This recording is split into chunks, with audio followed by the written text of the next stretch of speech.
warahmatullahi wabarakatuh.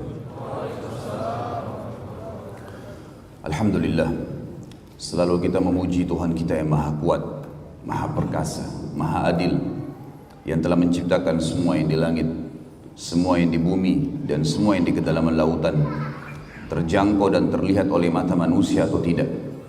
Karena kata kuncinya, La ilaha illallah, La ma'buda bihaqqin illallah. Tidak ada Tuhan yang paling berhak disembah di langit dan di bumi kecuali Allah. Zat yang maha kuat dan maha perkasa ini telah menggantungkan segala kebutuhan kita untuk roda kehidupan di muka bumi, dari makanan, minuman, pakaian, dan apa saja, dengan memuji namanya Alhamdulillah. Makanya sangat wajar kalau kita selalu mengucapkan kalimat yang mulia ini. Selanjutnya kita panjatkan salam hormat kita kepada manusia terbaik, manusia yang telah disempurnakan jalur nasabnya, ilmunya, fisiknya oleh Sang Pencipta Allah, dan juga ditutup dengan diutusnya beliau seluruh risalah nabi-nabi dan rasul. Dan juga Sang Pencipta Allah bersama dengan malaikatnya mengucapkan salam hormat bersama dengan malaikat tentunya kepada manusia terbaik ini.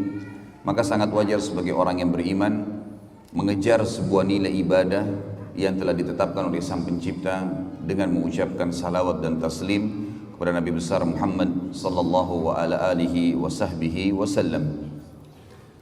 Pertama-tama tentunya, karena ini pertemuan perdana kita di dalam materi As-Sirah Nabawiyah, dan ini sesuai dengan permintaan teman-teman dari DKA Masjid, terutama saudara dan sahabat dekat saya Ustadz Mukhlis, jazakallah khair, yang meminta untuk kajian sirah yang rutin di Balikpapan sebulan sekali. Dan semoga Allah subhanahu wa ta'ala tentunya mengikhlaskan niat kita dan menjadikan ini sebagai tambahan amal kita. Yang kedua, saya memberikan dukungan secara pribadi kepada semua ikhwat dan akhwat yang hadir, karena memang majelis ilmu adalah landasan agama kita.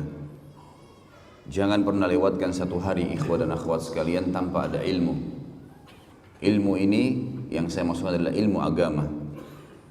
Dia akan mendatangkan keimanan, dan kalau keimanan sudah tertanam dalam hati seorang mukmin, maka dipastikan segala sesuatunya berubah dari buruk menjadi baik, dari pelit menjadi dermawan, dari penakut menjadi pemberani, dari bodoh menjadi pintar, berubah semuanya.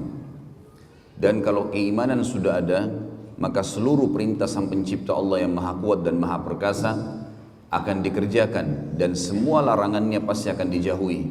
Tentu balasan maksimal adalah kita akan masuk ke dalam surga yang kekal dengan izin Sang Pencipta Allah tentunya. Oleh karena itu teman-teman sekalian, saya akan mengucapkan seperti yang baginda Nabi SAW ucapkan kepada seluruh sahabat yang datang menuntut ilmu, marhaban bitalabatil ilm, selamat datang para penuntut ilmu. Majelis ini teman-teman dihadiri oleh para malaikat, disaksikan oleh para malaikat yang mencatat ini menjadi amal kita. Di dalam sebuah riwayat yang sahih disebutkan, siapa yang keluar dari rumahnya, baik dia akan mengajar atau akan belajar ilmu, maka dicatatkan baginya pahala haji lengkap sampai dia pulang.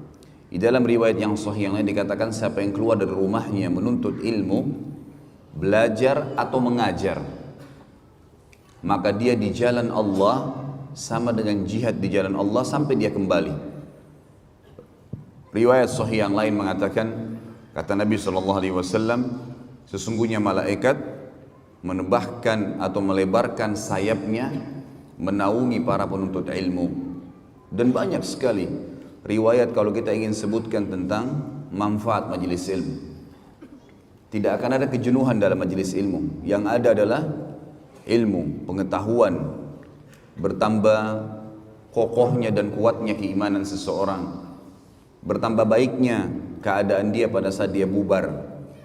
Maka harus dimaksimalin teman-teman sekalian. Terlebih lagi sekarang, kalau tidak bisa hadir di majelis ilmu atau kebetulan dai atau ustadz yang tidak hadir, maka ada media sosial yang sangat mudah dijangkau.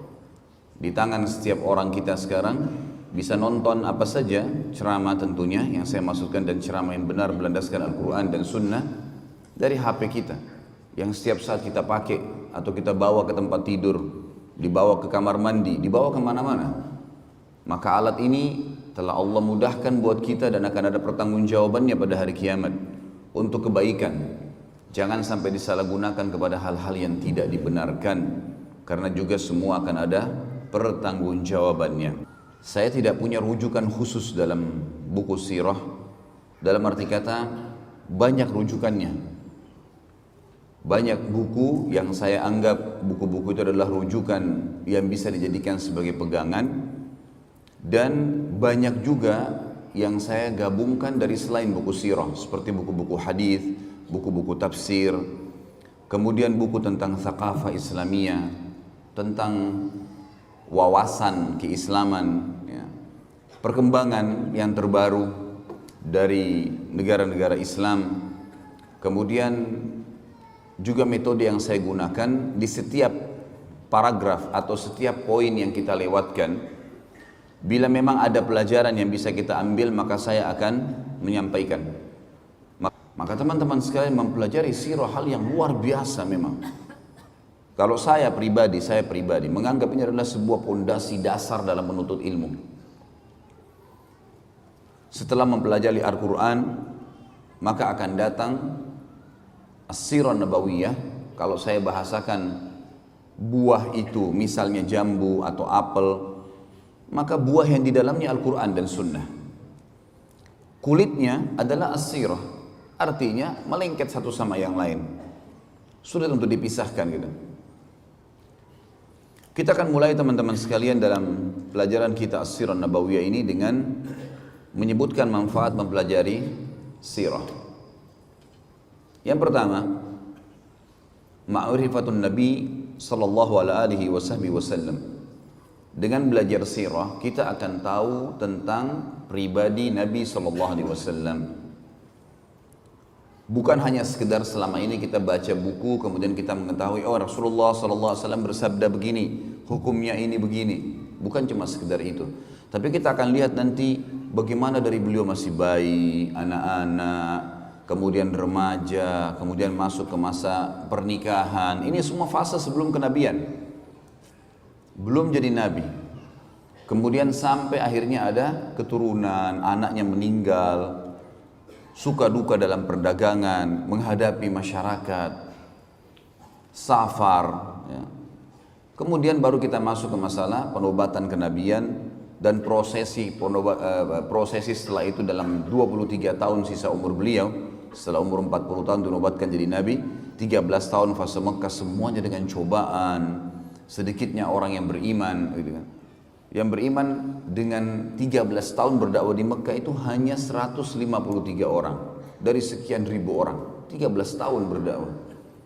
Bagaimana suka dukanya sehingga para dai bisa mengambil pelajaran. Kita juga bisa mengambil pelajaran. Ternyata Nabi SAW manusia biasa. Beliau makan, beliau minum, beliau tidur, beliau senang, beliau sedih, beliau menghadapi suka duka kehidupan. Dan itu semua manfaatnya adalah agar kita menjadikan beliau sebagai suri tauladan. Tinggal mudah, ciplak hidupnya baginda Nabi SAW akan selamat. Semuanya, cara makannya, tidurnya, berpakaian, bergaul, berumah tangga, berekonomi, berpolitik, segala macam hal kita akan bahas panjang lebar dalam masalah As-Sirah Nabawiyah ini. Kemudian juga fase 10 tahun di Madinah, akhir hidup beliau sallallahu alaihi wasallam, di mana fase itu penyempurnaan kehidupan. Kehidupan Madinah ada 4 golongan manusia yang hidup di zaman Nabi SAW. Yang pertama adalah orang-orang kafir. Kita tahu di Madinah ada 3 suku Yahudi, Qainuqa, Nadhir, dan Quraidah. Qainuqa, Nadhir, dan Quraidah. 3 suku ini yang sekarang banyak, di antaranya yang banyak menyebar di seluruh dunia termasuk di Israel. 3 suku ini Nabi SAW berinteraksi dengan mereka. Ada transaksi jual beli, ada juga transaksi utang piutang Nabi SAW dengan beberapa pendeta. Ada dakwah Nabi SAW mengajak mereka masuk Islam. Setelah masuk Islamnya salah satu dari mereka namanya Abdullah bin Salam. Nanti akan kita jelaskan semua itu. Kemudian kisah bagaimana pada saat kiprah beberapa orang Yahudi yang masuk Islam akhirnya terbunuh mati syahid di perang Uhud yang banyak orang tidak mengetahui gitu kan. Kemudian juga bagaimana Nabi SAW akhirnya mengusir mereka dari Madinah karena pengkhianatan mereka. Yang kedua, ada kaum munafikin. Ada orang-orang munafik di Madinah. Dan pimpinannya siapa namanya? Abdullah bin Abi Salul. Abdullah namanya. Namanya bagus nggak? Hah? Mana suaranya orang Balikpapan nih? Abdullah. Tapi pimpinan orang munafik. Dipastikan kekal di api neraka, meninggal dalam kemunafikannya. Jangan heran, di zaman kita sekarang ada orang namanya Muhammad, namanya Ahmad, namanya Yusuf, tampil di televisi, tampil di media, membenci Islam. Kenapa harus heran? Di zaman Nabi SAW ada orang munafik nggak? Namanya siapa? Abdullah. Ambil pelajaran, ini dari sirah diambil nih. Pelajaran pengalaman hidup. Artinya, walaupun pimpinan kita semuanya ulama, akan ada orang munafik di tengah-tengah mereka. Karena kita tidak lebih baik dari Nabi SAW. Ini penting sekali. Karena orang banyak mengkhayal seakan-akan tidak, kalau sudah berdiri negara Islam tidak akan ada masalah. Sampai sekarang mereka menyorotin Saudi. Katanya Saudi terapkan hukum Islam. Kok masih ada orang begini? Kok masih ada begini? Loh, jangankan kerajaan Saudi. Nabi SAW saja di zaman beliau ada. Yang ketiga, adanya ahli maksiat. Ada nggak di zaman Nabi SAW orang zina dirajam? Ada nggak pencuri dipotong tangannya? Ada, nanti kita pelajari semua. Ada di antara mereka yang melanggar hukum Allah. Ada yang berdusta dicambuk 80 dera, kisah ifk. Tuduhan terhadap Aisyah dan Safwan radhiyallahu anhum ajma'in tentang mereka berzina pada saat pulang dari perang Bani Mustaliq. Dan nanti akan kita jelaskan masalah itu insyaallah. Kemudian ada sahabat-sahabat yang berzina dirajam, dicambuk. Ada yang mencuri. Seperti kasus Fatimah, salah satu dari suku terkenal Makhzumi yang terkenal di Mekah. Orang ini terkenal sekali dengan kedudukannya dan rupanya kebiasaan mencuri. Tradisinya, dia masuk Islam dan tradisi orang-orang Arab Quraisy kalau ada seseorang mencuri tidak dipotong tangannya kalau dia kedudukannya tinggi, punya jabatan. Dan subhanallah ini kayak turun-temurun di kalangan ahli maksiat nih. Kalau punya jabatan nggak dihukum, gitu kan. Lalu para sahabat karena baru masuk Islam, mereka berkata, ya Rasulullah, mereka cari dulu siapa ini kira-kira di antara sahabat yang bisa ngelobi Nabi ini, supaya orang ini nggak dihukum. Musyawarah satu sama yang lain, ketemu dengan Usama bin Zaid radhiyallahu anhu ajma'in. Dia dengan ayahnya dikenal dengan Hibbin Nabi SAW, kekasih Nabi SAW. Zaid bin Harithah dulu adalah mantan budak Nabi yang dibebasin, Usama anaknya. Usama bin Zaid ini yang dijadikan oleh Nabi SAW panglima perang di umur 17 tahun karena keperkasaan jiwanya, imannya. Lalu Usama disuruh masuk melobi Nabi SAW. Ya Rasulullah, ada seseorang yang terkenal dari Mekah, wanita, punya jabatan, kena hukum mencuri. Kira-kira boleh nggak dipotong tangannya? Apa yang terjadi? Nabi SAW tidak jawab, naik ke atas mimbar, suruh kumpulin semua sahabat. Begitu ngumpul, kata Nabi SAW, telah sampai setelah tahmid dan salawat untuk diri beliau SAW, beliau mengatakan, telah sampai kepada saya, ada seseorang di antara kalian karena punya jabatan yang tinggi atau punya kedudukan di sukunya, mencuri, nggak mau diterapin hukum Allah. Ketahuilah, demi jiwa Muhammad yang dalam genggamannya, maksudnya demi Allah. Kalau seandainya Fatimah binti Muhammad, jangankan Fatimah yang itu, Fatimah anak saya, anaknya Nabi, anaknya Raja Muslimin pada saat itu, mencuri, saya akan potong tangannya. Gak ada toleransi dalam Islam. Dipotong tangannya akhirnya. Ada sahabat yang berzina, ada sahabat yang mencuri, ada sahabat yang dusta. Ada di antara mereka. Artinya ada usatul mu'minin, ada ahli maksiat. Maka teman-teman sekalian fahamin, pemerintah Islam bagaimanapun kuatnya akan ada di tengah-tengah mereka ahli maksiat. Kita tidak lebih baik dari Nabi SAW. Tetapi berita gembiranya ada golongan keempat. Ada orang-orang beriman dan ini yang mendominasi. Sehingga tiga kelompok yang pertama tidak bisa keluar dari koridor hukum Allah. Yang maksiat dihukum, ya, yang munafik diketahui. Lalu Nabi SAW sebutkan ciri-cirinya. Nanti akan kita pelajari di akhir sekali sebelum meninggalnya Nabi SAW, ada pembongkaran kedok para munafikin. Si fulan munafik, si fulan munafik, si fulan munafik, karena cirinya banyak, jelas. Pura-pura Islam tapi mereka kufur. Kemudian juga akan ada orang-orang kafir yang akan interaksi. Ulama sepakat mengatakan orang kafir tetap akan ada di muka bumi sampai menjelang hari kiamat. Gak bisa lepas itu.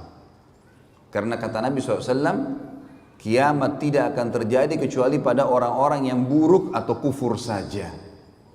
Orang beriman semua akan meninggal dengan tiupan angin yang menerpah tubuh mereka.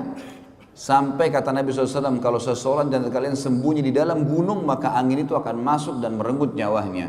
Sehingga tidak tertinggal kecuali orang kafir dan buruk di muka bumi, lalu kiamat terjadi pada mereka. Hadis jelas. Bagaimanapun antum mendakwai orang kafir, alhamdulillah ada yang masuk Islam misalnya, tapi tetap akan ada mereka. Dan fase mereka berhenti hanya di fase waktu Isa alaihissalam turun membunuh Dajjal.